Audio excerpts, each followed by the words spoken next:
try to picture this scenario for a second. You are the absolute center of global trade. You are this massive maritime superpower rubbing shoulders with the Roman and Byzantine empires. Your merchant ships are just dominating the Red Sea. Right? Shipping gold, ivory, you name it. Exactly. All these luxury goods flowing straight into the Mediterranean world. But then suddenly this massive geopolitical earthquake happens. The world map gets completely redrawn and you are just entirely cut off from the ocean. You lose your trade routes, your historical allies, everything. Right. It is a total nightmare scenario for an empire. It really is. So what do? Do you just collapse like most kingdoms would? Or do you pivot completely inland and build this entirely new, isolated, but incredibly resilient civilization from scratch? Well, historically speaking, when giant empires lose their trade routes and their naval dominance, they usually just fade away. They collapse. But the society we're looking at today completely defied that natural law of history. Which is just wild to think about. It really is. When you look at the rise and the evolution of the medieval Ethiopian Christian empire, roughly from the year 700 to 1526, it is not just some religious history. It is a masterclass in political survival, economic adaptation, and just incredible cultural synthesis. Spot on. And that is exactly what we are getting into today for you, our listener. We are doing a deep dive into this amazing historical transition, and we are basing this entirely on the really extensive historical records compiled by Professor Thaddeus Tamaret and Professor Sergio Haile Selassie. Yeah, their work on this is just foundational. Truly. And going through their sources, I realized that to really grasp this fight for survival, we have to start right the moment the ancient world order just completely shattered. Yeah, that is definitely the place to start. If we rewind to before the 7th century, the Kingdom of Aksum was this international powerhouse. I mean, Aksum was deeply integrated with the Hellenic, Roman, and Byzantine worlds. And not just in trade, right, but in religion, too. Wait, let us highlight that connection really quick, because the sources point out this wasn't just casual cultural exchange. Aksum was like the international tech hub of the ancient world. Right, exactly. And their connection to the Eastern Mediterranean was super tight. I mean, right around the time the Byzantine Emperor Constantine made Christianity the state religion, King Azan of Aksum did the exact same thing. Yeah, it was a deeply rooted geopolitical alignment. But then the 7th century hits, and we see the rapid rise and expansion of Islam. Which changes everything. I mean, think about it like a modern global corporation suddenly losing its entire internet connection, just a total blackout. The Islamic forces quickly took control of the Middle East, North Africa, and the Red Sea coasts. So Aksum's vital sea trade just stopped. Yeah, their main port of Doulis basically became useless. And when that trade revenue dried up, the central government just could not support its massive army or its administrative structure anymore. Plus, they had all this mounting pressure on their northern and eastern borders. So they really had no choice, right? No choice at all. They had to turn their backs on the sea. The only viable option was to retreat inward into the Central Highlands, which were rich in resources but totally landlocked. Specifically the areas populated by the Aegean people, right? Yeah, places like Tigray, Wallaglosta, Angit, and Amhara. But this is the part that always gets me. You can't just pick up an entire empire, the army, the citizens, and just announce, hey, we live here now in someone else's territory. Right. It does not work like that. I mean, the sources say they subjugated the pagan kingdoms of Gojam and Damod and the Seminoi of Semyon.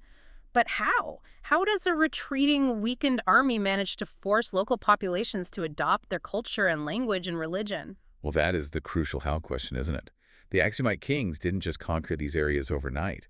Even back during their peak power, before they even adopted Christianity, they had been setting up these strong military colonies in the Central Highlands to control internal trade. Oh, I see. So it wasn't totally unfamiliar territory. Exactly. When they started retreating south, they weren't marching into the unknown. They were falling back to these pre-established military outposts.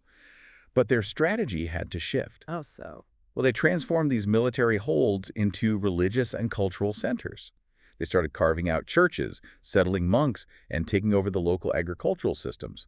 And that is how they slowly imposed their Gaze language and their political structure onto these Cushitic-speaking peoples. It is a brilliant survival strategy, honestly. They saved themselves, but as Professor Thaddeus makes very clear, there is a huge cost to this. Oh, absolutely. If you uproot your entire civilization and plant it squarely in Aegean territory, sure, you might rule by military force for a few centuries, but eventually, those local folks are going to take the reins. And that is exactly what happened. As the central Aksumite power kept weakening, the political balance shifted toward the Aju people, specifically in a district called Bugna in Lasta. Which brings us to the 12th century. Right. This birthed the Zagwe dynasty. And Zagwe literally just translates to the dynasty of the Aju. Now, the sources highlight something super fascinating about the Zagwe era, this idea of cultural dualism. Yeah, it is really unique. Because these Zagwe kings had already been deeply Christianized by the old Aksumite Empire, right? Their political system was a direct continuation of that. But they fiercely held on to their indigenous Aju identity. They really did. You can see it clearly in the bilingual land charters from that time. For anything related to the church or the state, they used gaze. But inside the royal court and for their daily communication, they spoke their mother tongue Aju. It is such a cool cultural blend. And they established a brand new capital too, right? Adefa, which is modern-day Lalibela. Yes. And the Zagwe era, especially under King Yimra and King Lalibela, was essentially a landlocked renaissance. This is when those magnificent rock-hewn churches were built. Okay. But let us pause and look at the logic here for a second. The Zagwe kings have lost the Red Sea, they are cut off from global trade, and they are hiding out in the Lasta Mountains. Right, it seems impossible. Yeah, without that global wealth or widespread technology, how on earth did they pull off these massive engineering marvels, carving entire cathedrals straight down into the bedrock, creating intricate underground drainage systems? Where did the money and the know-how come from? To answer that, we really have to redefine what we mean by isolated. Yeah. Yes, they were politically and commercially cut off from the sea, but they were never completely severed culturally or religiously. So they still had lifelines. Exactly. They maintained this incredibly delicate diplomatic relationship with the Coptic Patriarchate of Alexandria and the Muslim rulers of Egypt. Professor Tewahedo points out that the core architectural design of Lalibela actually comes from indigenous Aksumite roots, like the ancient monastery of Debradamo. So it was a homegrown style? Mostly, yes, but they almost certainly brought in artisans from the Eastern Mediterranean and Egypt to help modernize the techniques. And what about the funding? Well, without the sea trade, they just hyper-centralized the domestic economy. They took total control of the massive internal agricultural wealth, local crafts, and whatever interior trade routes were made. All of that wealth was funneled directly into these religious mega projects. Wow. Yeah, and it sparked a huge intellectual movement, too. This is when tons of Arabic religious texts were being translated into Ge'ez. So the isolation actually forced them to accelerate their own cultural innovation. The spiritual beauty they created is just undeniable. But let us be real, beauty does not pay the bills. No, it does not. Stunning architecture alone cannot sustain an empire forever. While the Zagwe kings were up in the north, chiseling churches out of mountains, the global economy was quietly slipping away from them, moving further south. And that was the beginning of the end for them. It is a critical turning point. By the 12th and 13th centuries, the Muslim commercial settlements in southern Ethiopia had evolved into these really powerful sultanates like Shoa Ifat Dawaro and Bali. And they controlled the new money. Completely. They monopolized the incredibly lucrative trade routes flowing from the deep interior straight to the port of Zila on the coast. The Zagwe, stuck way up north in Lasta, were completely starved of this new wealth. Economic strangulation, basically. If you cannot tap into the trade, you cannot pay your soldiers and you cannot keep your political allies happy. And that kind of weakness just opens the door for a challenger. Which introduces us to Qedasse Bet. Right, an Amhara warrior from what is now the Wollo region. The sources show that geographically his home base was perfectly situated to bypass the Zagwe completely and tap directly into that southern wealth and trade with the Sultanate of Shoa. Exactly. So when he overthrew the Zagwe dynasty in 1270, it was not just some random military victory. It was a calculated economic and geographical takeover. And that 1270 revolt kicked off the Solomonic Restoration, which is arguably the most defining political era in Ethiopian history. But Qedasse Bet knew that military power and money were not enough. He needed ideological legitimacy. Which brings us to the Qedasse. Yes, the glory of kings. Looking at Professor Tewahedo's notes, this wasn't just a religious book, it was psychological armor. Think about it. You are an empire surrounded by Muslim and pagan neighbors, totally cut off from the rest of the Christian world.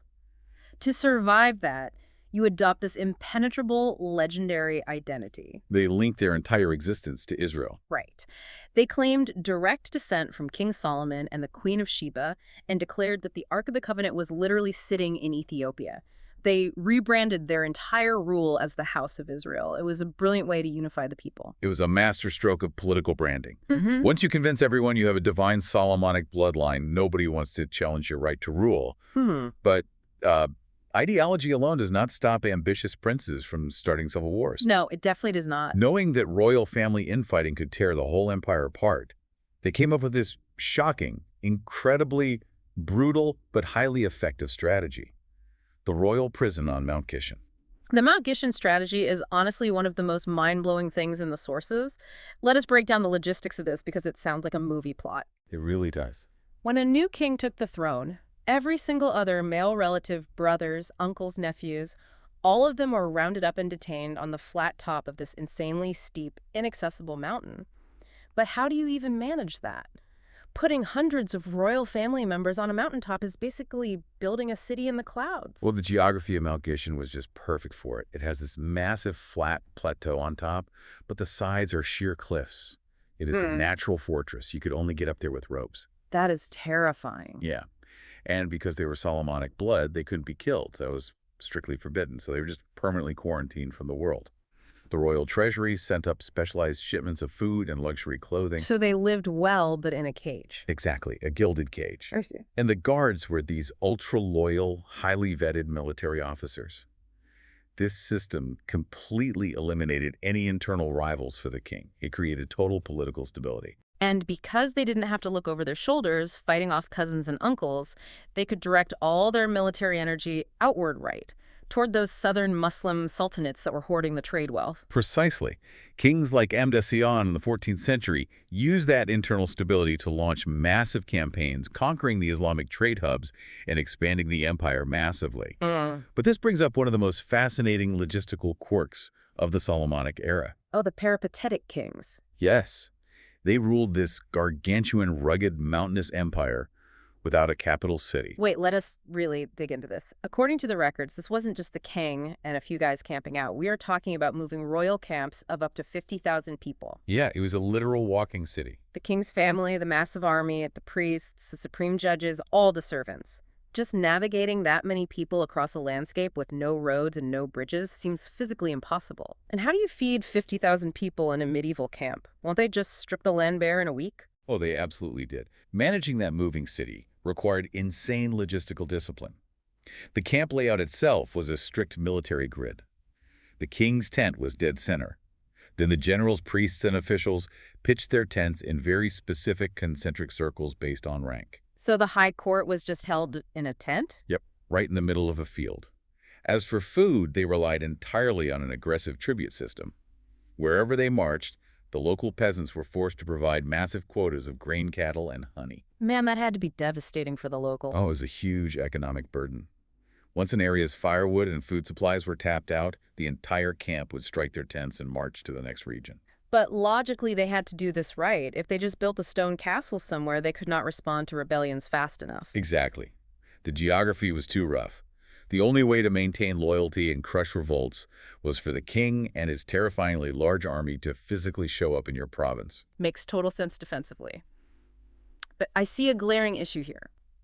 If your entire government is constantly wandering around, if you have no central archive and no permanent capital, how do you maintain a unified culture? Right. It seems like things would just fall apart. How does an empire keep its educational system and its historical memory alive from the back of a horse? Who is acting as the anchor here? That is the big question Professor Tadis tackles. And the answer is not found in the royal camps at all. The true permanent glue of the Ethiopian empire was the monastic network. The monasteries. Yes. While the state was mobile, these monasteries hidden away on remote islands and mountain peaks were rock solid. They were the actual university, the archives, and the cultural heart of the empire. Reading about how this network started, the story of Yasusmoa really hooked me. Get this, he is just a young boy from a tiny, obscure village in Dana. He hikes across brutal deserts and cliffs all the way to the famous Debre Damo Monastery in northern Tigray. Which is an intense journey. Oh, totally. He stays there for years, mastering calligraphy and deep theology. Then in 1248, he travels to Lake Hake and founds the island monastery of St. Stephen. And he wasn't just some isolated monk, right? He was a major political player. Oh, huge. Yeah. Yasusmoa essentially turned Lake Hague into the intellectual backbone of the Solomonic dynasty. Hmm. He was actually the one who educated and advised King Yukuno Amlak when the king was just a boy. That is incredible. But his real legacy was his students. He trained this generation of brilliant monks who then fanned out across the entire empire to multiply that knowledge. Like Abba Taklahamanot. Exactly. Professor Tades points out that Taklahamanot actually showed up at Lake Hague as a middle-aged man. He subjected himself to Iyasu Smoa's rigorous discipline for 9 years. 9 years of just intense study. Right. And then he travels north to study even more before heading back to his home region in the South Shoa to establish the massive monastery of Debre Libanos. It is basically like opening a massive franchise of a major university in a new territory. That is a great way to put it. And to keep the historical balance, we also have to look at the northern movement under Abba Iwastewos. His story is honestly one of extreme endurance. The Sabbath controversy, right? Yeah, Iwastewos fiercely argued that the Ethiopian Church needed to observe the biblical Saturday Sabbath alongside Sunday. This caused a massive political rift with the church leaders and the Egyptian patriarch. So he gets exiled.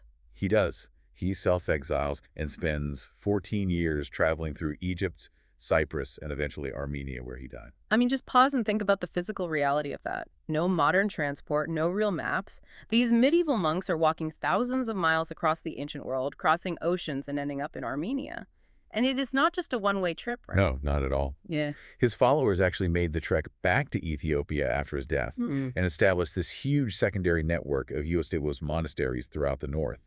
It was this web of highly educated monks that gave the wandering empire a shared psychology and a unified curriculum. Okay, so that leads us to the curriculum itself. What were they actually teaching up on these remote mountains? Because comparing this medieval system to modern education is pretty mind-blowing. It is incredibly rigorous. There were 4 main pillars or levels to this monastic university system. Level 1 was the reading school.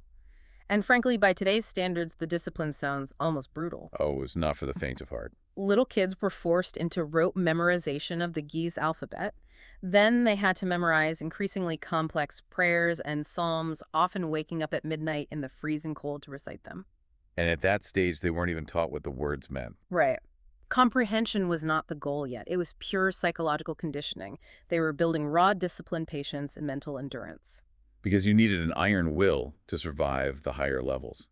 Once a student mastered the reading school, they moved to level 2, the Zema Bet, or the School of Church Music and Dance. Which dates all the way back to the 6th century, right? Yes, to the incredibly complex hymn book called the Dagwa, composed by Saint Yerid. The sources draw a really fascinating parallel here. The liturgical dances, the rhythmic swaying, and the specific instruments they use, the trumpets, the harps, the cymbals, all of it strongly mirrors the Old Testament descriptions of the Levites dancing before the Ark of the Covenant. It is a direct continuation of that Solomonic identity. They weren't just claiming an ideological link to Israel, they were physically performing it in their music. That is so cool, but things get really intense at level 3, the Qene Bet, or the poetry school. Oh yes, the Quene Bet is legendary. Looking at the notes, this sounds like a high-stress creative writing MFA mixed with a terrifying linguistics boot camp. That is a very accurate description. The students would spend all day studying, and then in the evening they had to present original improvised poems to the master.